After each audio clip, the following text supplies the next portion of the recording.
misuse of medicines. Sometimes some people take the medicine without prescription of doctor. At that time, this overdose of medicines may affect our body. बऱ्याच वेळा आपल्याला डोकं दुखत असेल तर आपण काय करतो, मेडिकल मधून गोळी घेतो आणि मग अशा वेळी काय होतं, डॉक्टरांकडे न जाता आपण डायरेक्ट गोळी घेतो आणि मग अशा प्रकारचे घेतलेली औषधं आपल्या बॉडीला अफेक्ट करतात. Also overdose of these medicines may affect our body like painkillers or extra antibiotic. This overdose of antibiotics and overdose of medicines or painkillers may damage our nervous system, then excretory system or liver. If you take the more dose of these painkillers without the prescription of doctor, then it directly affect to your kidneys. It is the part of excretory system.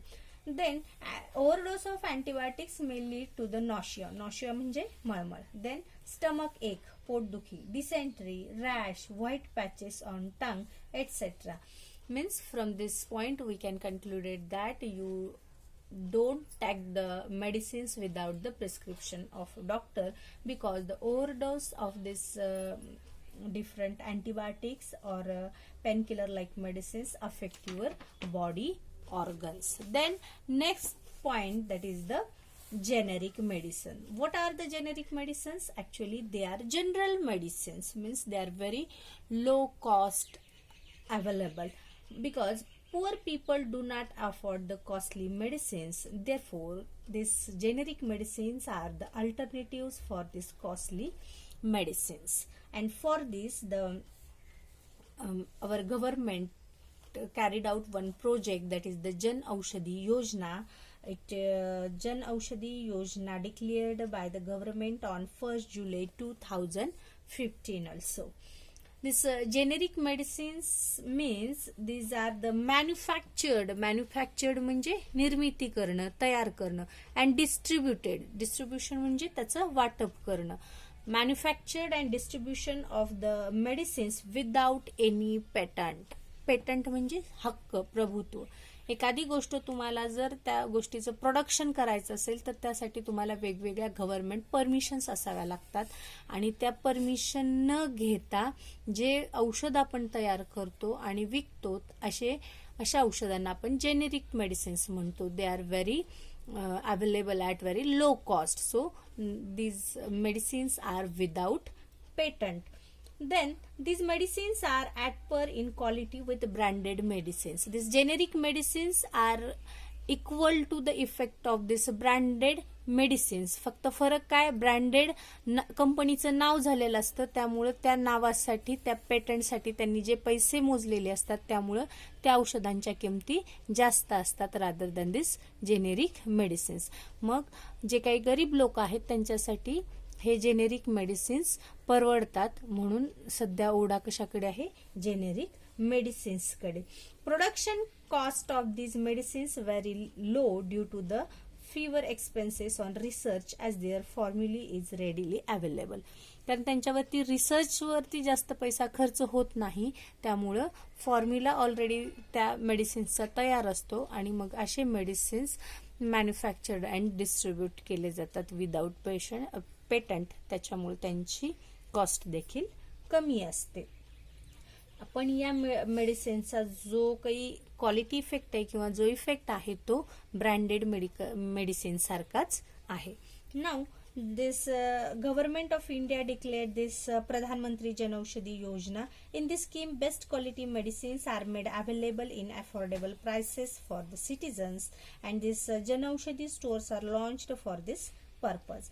Indian companies export the generic medicines on large scale. भारतातून खूप मोठ्या प्रमाणात generic medicines आपण बाहेरच्या देशांना विकतो. म्हणजे आपण कच्चा माल कमी दरामध्ये बाहेरच्या देशांना विकतो आणि तेच औषधं बाहेरच्या कंपन्या काय करतात, त्यांचं लेबल लावून, ब्रँड लावून आपल्याला तीच औषधं मोठ्या किमतीमध्ये इथं विकतात.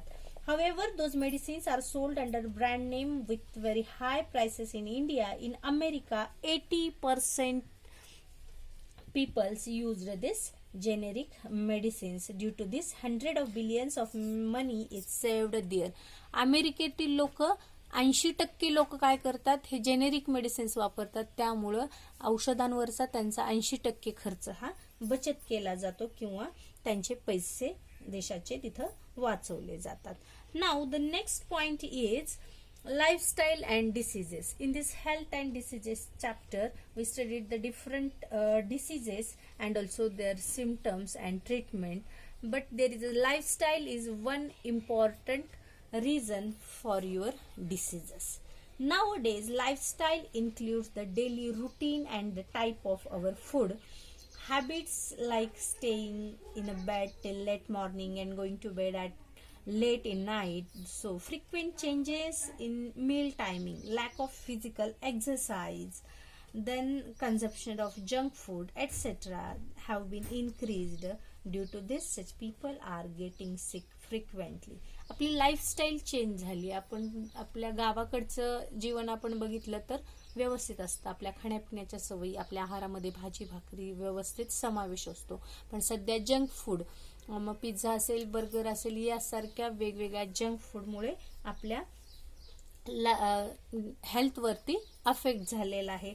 अगदी आपले जेवणाचे टायमिंग बिघडलेले आहेत किंवा आपल्या झोपण्याच्या, आपल्या उठण्याच्या सवयीमध्ये सुद्धा फरक पडलेला आहे. आणि हे सगळं totally it affect on our health and we are leading to the diseased lifestyle also. Then due to this, such peoples are getting sick frequently. If frequency of this becoming sick is to be lowered, people should following right lifestyle. It must include sufficient sleep. मग आपण healthy राहण्यासाठी आपण काय follow केलं पाहिजे, योग्य पुरेशी झोप घेतली पाहिजे, सफिशियंट स्लीप, राईट फूड, आपला आहार योग्य असला पाहिजे, योगासना, then pranayam and physical exercise. Physical exercise should be also be as per one's own capacity. नाहीतर व्यायाम करा म्हटलं की 2-2 तास व्यायाम करणं गरजेचं नाही किंवा ते उपयोगी नाही. आपल्या बॉडीनुसार, आपल्या प्रकृतीनुसार आपण व्यायाम करणं गरजेचं आहे. So this is about the lifestyle and diseases. Pranayam and yogasana should be performed under the expert supervision.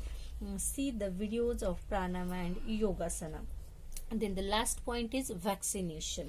Vaccination म्हणजे लसीकरण. Nowadays different vaccines are available for baby, child or also for children. This vaccination is very important to prevent the infectious diseases